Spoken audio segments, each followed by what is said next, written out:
Next question over here. Hi, yes. My name is Patrick. I'm a student at Centennial College. My question is, in Islam it says, Jesus Christ, peace be upon him, is not the Son of God.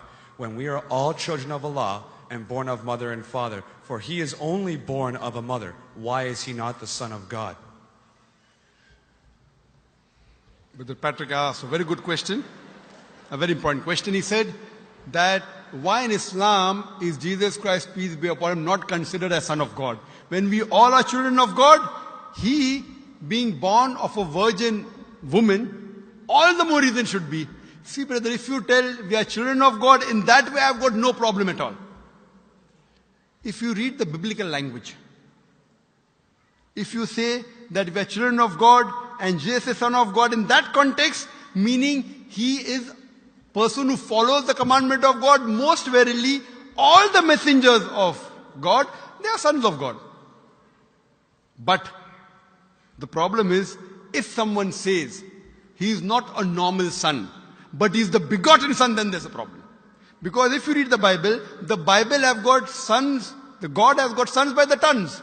If you read the Bible, Adam is son of God, Ephraim is son of God, Israel is son of God. It's mentioned in the book of Romans, chapter number 8, all those who are led by the Spirit of God, they are sons of God. That means if you follow the commandment of God, you're a son of God. I've got no problem with that phrase at all.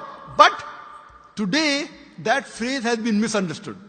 For example, if a young son asks me a question, I said, Beta, son, it's a very good question. He won't mind because I'm elderly, But if I say that begotten son, that means I'm insinuating him. Maybe he'll punch me. Fine. So what do you realize? That using the phrase son of God, in the context that we are children of God, we have no problem.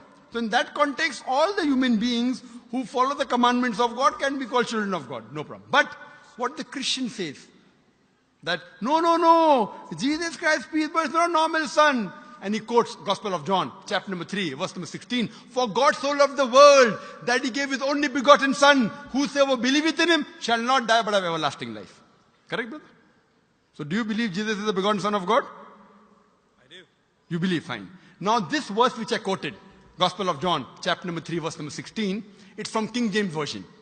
For God so loved the world that he gave his only begotten son. Whosoever believeth in him shall not die but have everlasting life. Now when you read the Revised Standard Version of the Bible, revised by Thaidu scholars, Christian scholars of the highest eminence, backed by 50 different cooperating Christian denominations, they say that this word begotten is an interpolation, it's a fabrication, it's a concoction, it's an adulteration. Who's saying? Not Muslims, not Hindus, Thaidu Christian scholars of the highest eminence in the Revised Standard Version of the Bible, they say begotten is an interpolation. It's a fabrication, it's a concoction, and they're thrown it out of the Bible. So if you say Jesus is Son of God, like Adam, like Ephraim, like Israel, I have no problem. The moment you say begotten, I want to ask you the question, what is the meaning of begotten? Brother, what is the meaning of begotten? Begetting is an animal act. It's the function of lower animals of sex. And when you say that he was born to Mother Mary, virgin, what are you insinuating? And if you say, because Jesus Christ, peace be upon him, is God or Son of God, because he was born to Mother Mary, Quran gives the reply in Surah Imran, chapter number 3, verse number 59. Inna masala Isa indallahi ka masala Adam. Khalaqa min turab. That when they say the similitude of Jesus in front of Allah is the same as Adam. They were born from dust and said, be and it was. If you say that Jesus Christ is God because he had no father and only mother, then Adam, peace be upon him, is a greater God. He had no mother and no father according to the Bible. MashaAllah, you're clapping. I like it. So if you say Jesus is God because he had no father, only mother, Adam is a greater God, peace be upon him. He had no mother, he had no father. I never referred to him as a God, but Son of God. That's right. Fine. So Adam is a bigger son of God. Right or wrong? By your definition, Adam would be a god, for he has no mother nor no father. Not my definition, not my definition. By the definition of the Christian missionary. By my definition, he is a messenger of God. Because God cannot beget. I told you in my talk. Lam yalid wa lam yulad. He begets not, nor is he begotten. The moment God begets, he is not God. Son of God meaning pious person, I agree. That's the reason Allah subhanahu wa ta'ala in the Quran, in 99 attributes, he has missed out Ab, father. Why? It's a good attribute, but Allah did not mention Ab meaning father because people started having wrong meaning of the word father. So he used a more difficult word Rab, but did not use Ab. Logically it's fine, but Almighty Allah subhanahu wa ta'ala purposely did not use the attribute Ab in the Quran because people will misunderstand. That's the reason English-wise, saying Jesus is the Son of God, meaning messenger of God, I'm with you. But the moment you say begotten Son, I have objection. So you say Jesus is a messenger of God, I say peace be upon him after his name. So I respect Jesus Christ, peace be upon him, more than you, Brother Patrick. Because when I take his name, I have to say peace be upon him. If I do not say that, I'm wrong. So I love Jesus Christ, peace be upon him, more than you. I follow his teaching more than you. And if you want, I can prove it to you. That's a different argument, not for tonight. Sorry? That's a different argument and not for tonight. Okay, fine. I'll give you a few things. Jesus Christ, peace be upon him. Fine? If you read the Bible, he was circumcised on the 8th day. Fine? Majority of all the Muslims are circumcised, the Christians aren't.